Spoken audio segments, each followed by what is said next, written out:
people always say to me, "Well, Donald Trump Senior is going to run again," and I guess my view is constitutionally he can't. So the way that you overcome that is you either get a favorable Supreme Court ruling or you just get an unfavorable Supreme Court ruling and you just ignore it. Am I is it your belief that that latter thing, no matter what the Supreme Court does, he would just do it anyway? Because I think you believe it more like I think it is a possibility. I think you think it is more likely than I do. Correct me if I'm wrong. Tell me how you get there, and then we'll talk about some other people. All right. I think that Trump defying the Supreme Court is the least likely of Okay. the pathways to this. Okay.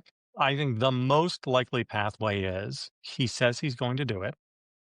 He pushes ahead to do it, and he gets a bunch of primaries held in which he is voted for, and the Supreme Court is Sure. then asked to invalidate the will of Republican primary voters or to invent some new test like they did for the 14th Amendment.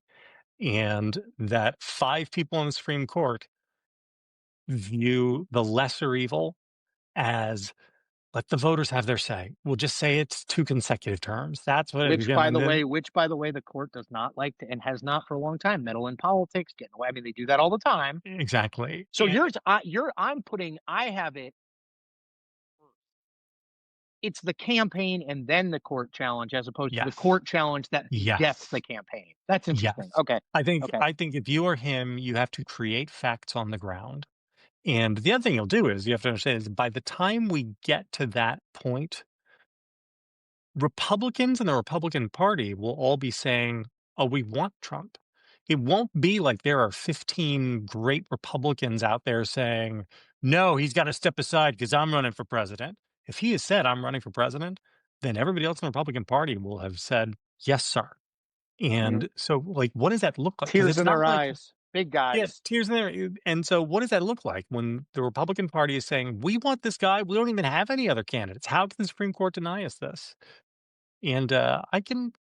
This is one of those things where, if you forced me to, I could make a good argument for John Roberts to say to Amy Coney Barrett, "Hey, we got to grab Neil, and we got to make a 5-4 decision on this because if we don't let him do this, it takes us to a civil war or something." Like I could see that in a way which I don't agree with, but which is not I the most doesn't it unreasonable thing in the world.